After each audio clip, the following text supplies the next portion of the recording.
Nick joins me here, and you could learn what his team is up to by going to leadminingpros.com. You can guess what we're going to be talking about today. Everything associated with lead generation. That's what. Right. So I really appreciate your time here, Nicholas. Yeah, hell yeah, to be here. So you've been doing this for quite a while now, 8+ years. Yeah, this is our 8th year in business, man. And it's wild to think that I used to scrub floors in a restaurant for a living. And now here I am making investors rich for a living. Much cleaner too. Well, that's curiosity. Like you were working in restaurants, some pretty big chains too, that I understand. Like, how did you? I see people every once in a while falling into real estate investing, but lead gen? I was a high level restaurant manager. I really focused on employee happiness and results. My restaurants always, even if I was in a crappy sales restaurant, my numbers were always the best. That's why they love me, right? When they could stick you to the restaurant that never profits and you still profit, you're the hero.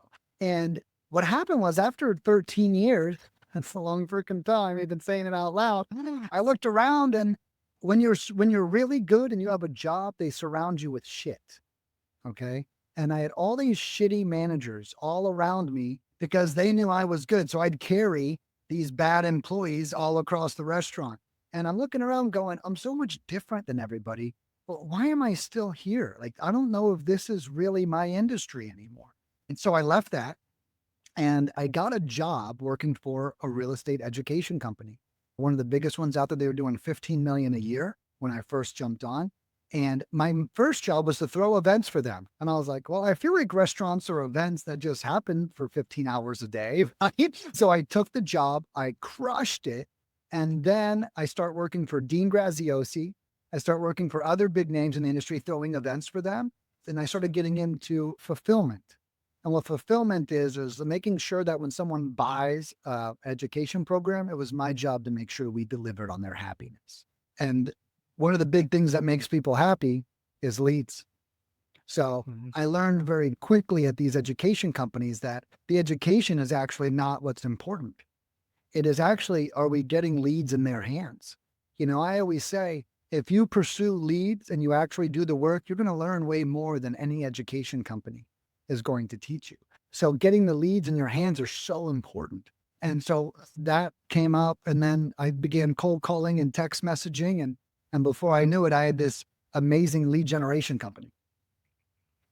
Yeah. So let's talk about the lead generation piece. A lot of people get into this and they kind of want a lot of this done for them. Mhm. What are some of the pieces that you help with? So one of the cool things about us is we're completely done for you. All you do is you go to the website, you make a purchase, and then you tell us the city you want us to pull your leads in. We'll pull the leads for you. You tell us the property value, the equity amounts. You tell us everything you're looking for. We'll pull the list for you. After we pull the list, we get everyone's phone numbers for you. That's called skip tracing. And then we have American callers or foreign callers. You get to choose when you work with us. And a good rule of thumb there is Americans is for suburban areas or land. And then foreign callers are for saturated markets, like let's say Dallas or Miami or Orlando or something like that, something that's the whole world knows about. That's what the foreign callers are for. Then our cold callers call everyone. We ask them if they want to sell or not. And if they do, we then send the lead over to you immediately after asking qualifying questions. And then we text message everybody. So we offer those, we pull the list, we skip trace it, we call it, and we text it all in one package, one payment, and no contracts or commitments. So it's really easy for you. You just get a yes lead now, and you just have to follow up with that yes lead yourself. So you obviously also then provide a lot of training material to those people, boots on the ground, because there's got to be a lot of work. That's right. One of my big things is I offer a ton of free education on my website. If you go to that website that was down below, leadminingpros.com, right now at the top, it says free courses. You can get them all right now for yourself. And with those free courses, I literally tell you exactly what to say and exactly what to do. I tell you how to comp the properties.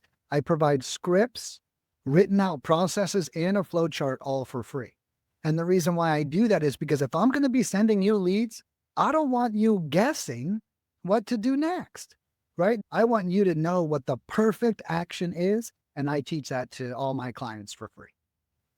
I think that it's really smart regarding the way you set that up because them actually seeing the value in the end as a closed deal. Right. And if I got them before they bought a $20,000 mentorship program, they even begin to see the value in that too, right? It's like the ones that are about to buy a big, costly program, they get to spend $1,000 with me and get all the education.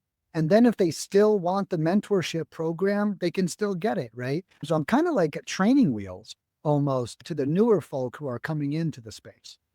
Hmm. So, based on everything you do there, you still do direct mail then?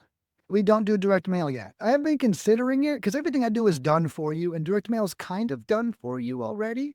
But I am considering adding it in just to make the package even. Imagine me saying list, skip, calls, text, and mail. I mean, we'd be doing it all under the same roof, but that might be coming in the next 2 months. I was just going to ask you, like, based on your experience, because in our local market, I do direct mail and bandit signs, and we're trying to do all kinds of different things to attract those buyers. Do you find that, well, you primarily stick to the cold calling and texting? Yeah, and what I tell people is this: direct mail is great. They're great leads. There's a cost to it though, right? Direct mail leads are like $200 to $500 each. So what I tell people is if you're new, you do not have the skill or the money to learn a lesson for $500. If that phone rings and you fumble your word, $500 gone, right? Now, the beauty of cold calling and text messaging is the leads come in much lower cost. In the best cases, $25 to $35 per lead. In the worst cases, $150. But that's still a fraction of what direct mail costs. So I always say, what would you rather learn on? Would you rather learn on a $500 opportunity or a $50 to $100 opportunity? So that's one of my big things. Now, direct mail is great, and the leads are often easier, right? So there's a benefit for the extra cost. And I always say direct mail leads, they either tell you to F off or they tell you that you want to sell, right? Those are one of two things. Mhm. Now, cold calling and text messaging leads, they're a little rougher around the edges.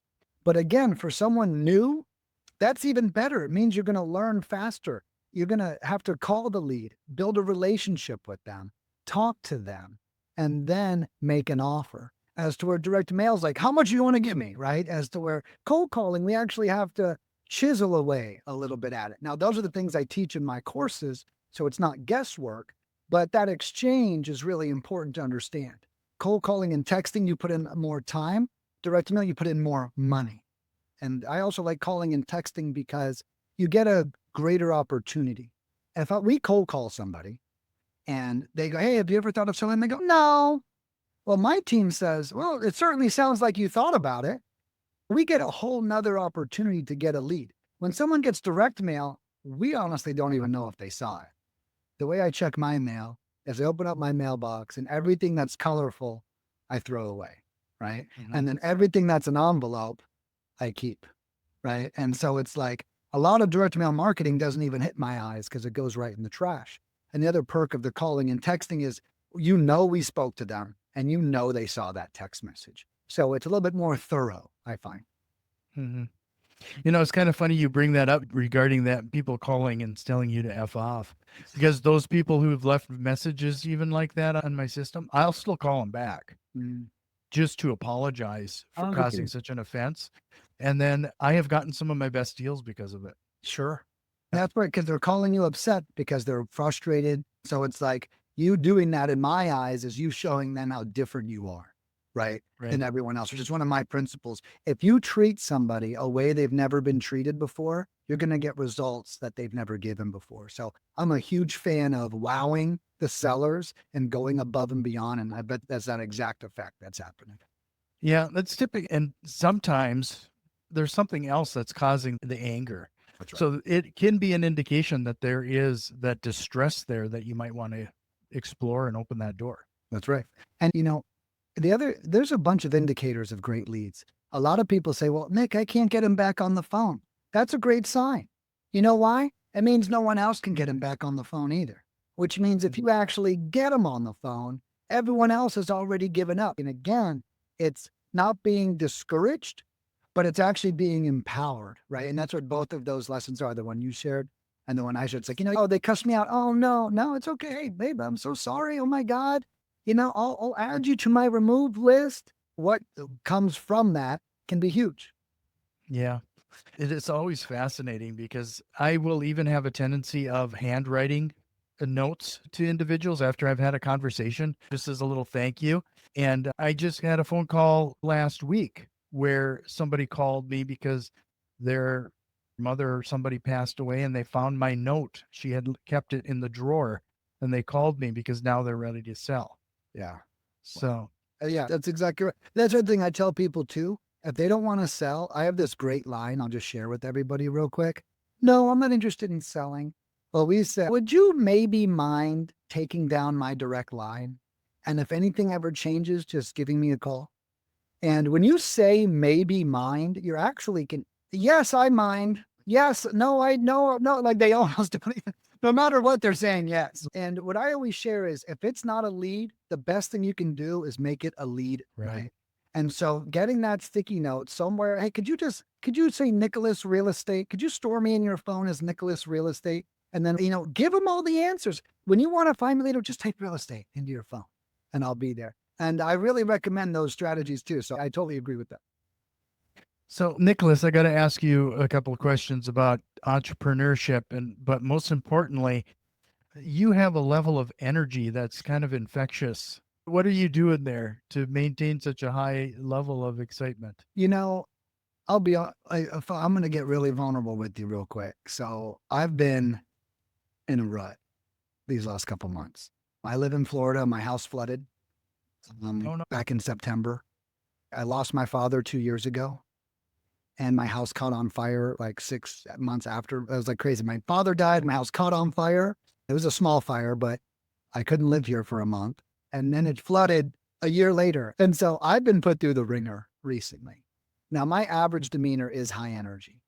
Recently, I've been struggling with that, so today I feel great, which is awesome. It's hard when you think nothing's ever going to happen to your dad and something happens, right? Mhm. And no matter how old your dad is, you still think nothing's ever going to happen to him. He's been around my whole life. What do you mean he's going somewhere, right? I never thought water was going to rush in from the floor and take my home away from me, but I share all that just to be vulnerable and honest with everybody. It's not all wins everywhere. But what I do is I make sure I have a good practice every morning. I work out every day, no matter, I don't care if it's a 5-minute workout. I try to do what makes me happy every day. I have this thing outside called a one wheel. That's electric skateboard kind of thing. I ride that every day for an hour, and I make sure that I do things that feed my soul. And whether I'm going through something or not, it helps having that consistent basis, So I've got a couple of daily routines. I take daily Epsom salt baths. I work out every day for at least 5 minutes. I know it sounds stupid, but it's not 0 minutes. And then I also try to make sure I'm like being a little bit healthy and reducing my alcohol intake, which is something I've done since my father passed away. I started drinking a little bit more and then I had to taper off of that. So I'm getting a little personal, but it's about managing, it's about understanding what's bringing you down and what's bringing you up over time. I just try to do less of what brings me down. I was watching this really intense TV show. It was bringing me down. We're more sensitive than we think we are. I love horror movies and stuff. I'm not saying anything about that, but when you're fragile, you really need to respect where you are. So that's kind of how I do it. Yeah. No, that's really interesting. It's one of those things you start to, we'll hear some people like the gurus who will tell you to stop being distracted by some of those things, but whether it's a TV show or whatever, you need to be putting in 16 hours a day. Right.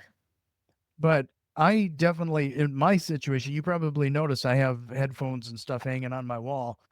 If I don't spend a few minutes at least enjoying a couple songs here and there, just kind of taking a breath, can completely derail me for the day. Yeah. Music is such a source of happiness and energy, to your point. And no matter what I love about music, no matter what you're doing, it works. And, but no, yeah, you're exactly right. We have to know what relieves our pressure valves and what fills us up with pressure too. Just to remind everybody, leadminingpros.com, leadminingpros.com. You're going to find a lot of information there, including some free training. Yep. And if you found some value in what we're talking about so far, do us a quick favor, share this with one of your investor friends. So, Nicholas, you had mentioned previously some indicators that make a good lead. Could you maybe share a few more of those as to some Yeah. things that people might miss? Yeah. So, man, I'll tell you, I've got some good training on leads. Okay.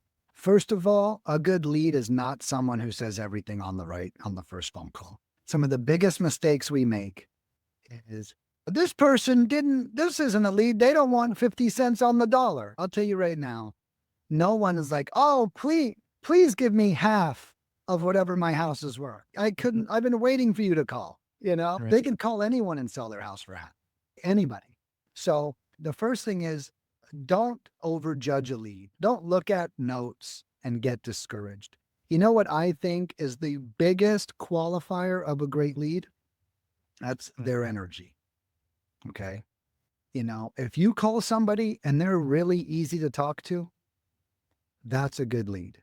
Like our conversation right now. If you were a lead of mine, man, we chopped it up. Oh my God, I had so much fun. Yeah. I don't care if you wanted twice as much as what I'm willing to pay for. Right. So energy, in my opinion, is the biggest motivator. Now, that being said, I tell all my clients, if you call a lead and they're a total asshole, hang up on that person. Okay. Even if they sign the contract, they're going to drive you crazy over the next 60 days with their threats to cancel and everything else. So energy, in my opinion, is the greatest motivator that someone can have. So if they're easy to talk to, let them be. Do not hang up that phone. That's my number one rule. The next thing I say is every lead is worth 2 to 5 minutes of your time. Okay. The note sucked. Yeah. Well, did you call them? I have customers say all the time, the notes, did you call them? I just told you the notes sucked. Yeah. So you didn't call them. Right. Yeah. So that's not good. Maybe they didn't say everything. We just called them. We just spoke to them for the first time. One of my favorite lines is, and when he was alive, but I don't even know what my father is going through. And he's the closest person to me. Why would I expect to know what this complete stranger is going through in a 10-minute phone call? So we need to really dive in and build a relationship with this person and allow them to tell us what's going on, tell us what's wrong. It's not easy for a homeowner to admit that they ran their home into the ground. Right. It's like, that's a very personal thing. Oh yeah, the toilets don't flush. Yeah, they're not going to tell you this stuff on the first. Oh, my screensaver picked up. They're not going to tell you this stuff on the very first call, right? So we need to really work towards that. So every lead gets 2 to 5 minutes of your time and check their energy. Then if their energy is good, we keep the lead going. Before that, a good lead is anyone who's indicated that they've considered selling. Okay. So many people, to be a false yes in 2025 is the dumbest thing in the world. Between all the AI and the follow-up systems, if you're saying yes, you want to sell when you do not want to sell, you're an idiot. Okay. Because you just opened the door to 10 more phone calls, 50 more text messages. Right. So if someone actually says yes today, take them seriously. They are not, yeah, they're a tire kicker. Well, I know very few tire kickers that just opted in to 50 more phone calls and 50 more text messages, right?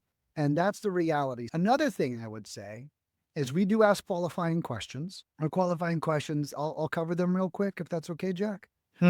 So there's 12 of them. I'll rattle them off quickly. We've been around for a while, so I got it all memorized. Any general repairs needed on the house? How old's the roof? When was the last time it was remodeled? Are there any tenants in the property? Is there a mortgage on the property? How much is left on the mortgage? What's your timeline to sell? How much do you want to sell for? Are you open to receiving that full amount in monthly payments?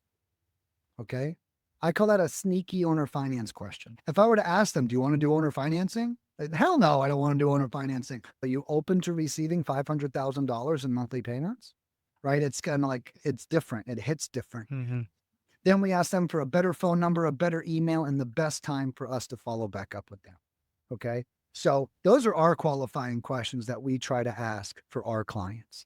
In my opinion, we're looking here for low mortgages. We're looking for a good timeline to sell, and we're looking for a good reason to sell. The last thing I'll share is what makes a good lead. I used to have a business partner that said this. When you make your follow-up call and you have them complaining like that fucking tenant, he did this and he did that and he did.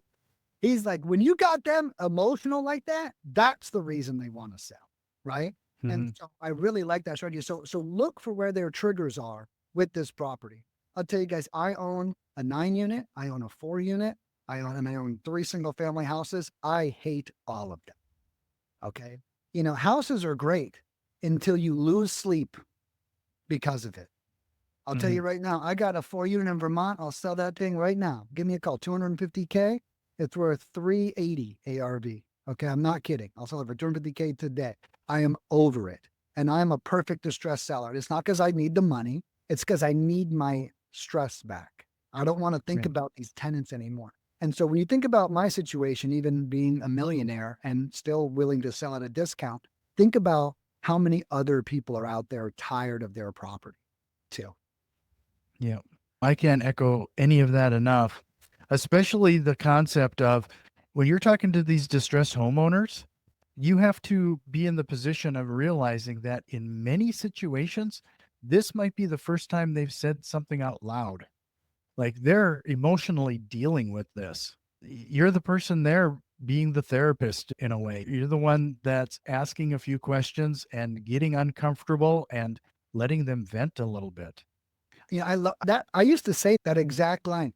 This is their first time they've ever even said they've wanted to sell out loud either, right? And my cold callers are really good. They're American. They're going to get yeses even when the answer is no sometimes, or they're going to get the first yes ever that's been said.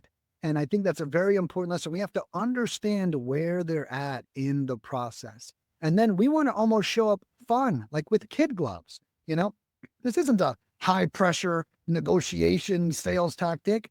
If you guys watch my courses, what I teach you to do is I teach you how to get the seller to love you. That's what I teach. Because if they love you, they're going to get a great price. If you're hard negotiating with them, they might still sell it to you, but they're going to hate you at the end of that transaction, having all these people hating you. You could have gotten that same price by being a little bit nicer, a little bit slower, and a little bit cleaner. So those are the strategies I teach as well.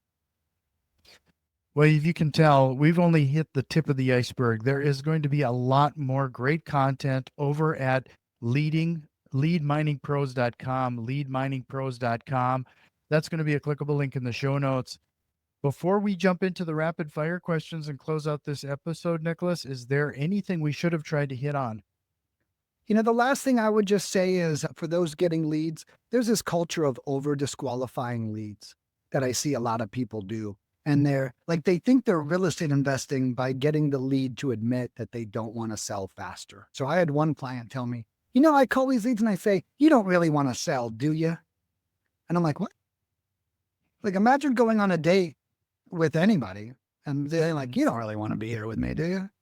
Right? Like, what? So there's this weird culture where we think we're moving forward in our businesses by getting no's faster.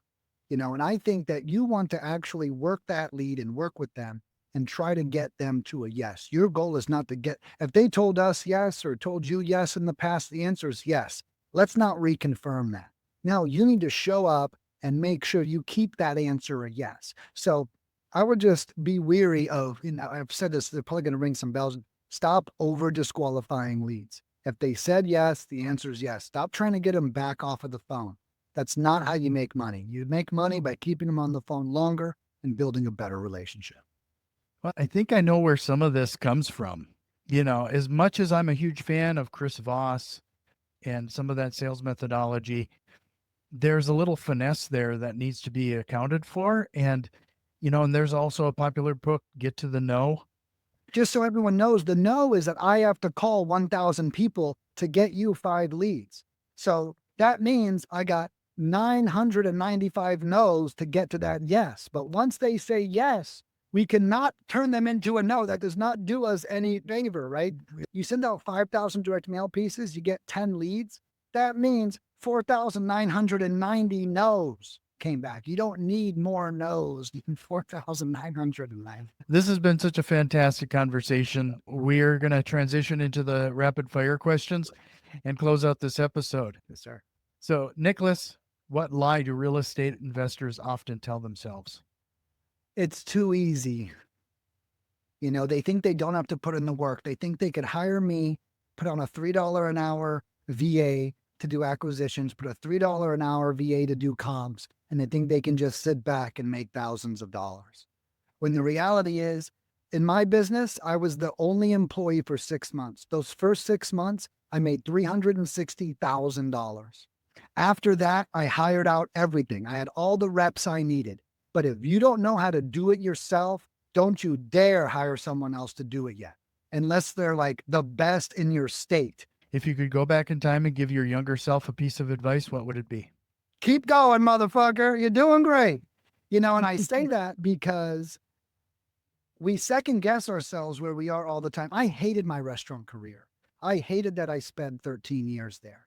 And for 4 years after I left, I hated myself for not leaving sooner. But then when I founded this business, every problem that came my way, I'd already fixed in the restaurant industry.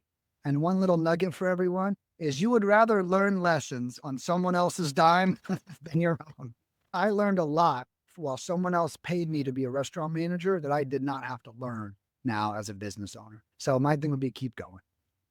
Do you have a book recommendation? My favorite book in the world is 7 Habits of Highly Effective People. I've listened to it over 5 times. Stephen Covey is basically my grandpa by now. It is the most powerful book you'll ever read in your life. I call it my life Bible. Whenever I'm feeling lost in life, I have to listen to it again. And every time I've listened to it, I've heard a completely different book because it's where you're at in the world that you hear totally, but it's where you're at in the world that changes that. And I guess all these goosebumps means it's time for another lesson, time for another reading. And finally, what strategy or tool have you implemented that has had the biggest time-saving impact to you or your business? Employees are everything. Being a great leader is everything. Being a great trainer is everything. And being great at development is everything. I have 30 employees now, and I finally have my life back. It's tough at first. The first 6 months with an employee, it's worse than not having one. But after those 3 to 6 months, it starts getting better, especially if you're a good leader and if you've trained them properly. So a service like mine could be that, like when you hire us, we're basically like 5 employees wrapped up into one and they're managed by me. We can maintain, but we cannot go up if we are operating in the same fashion or at the same capacity. One last time, leadminingpros.com. This was just fantastic, Nicholas. I hope you'll consider coming back again very soon. This was great. Thank you so much, Jack.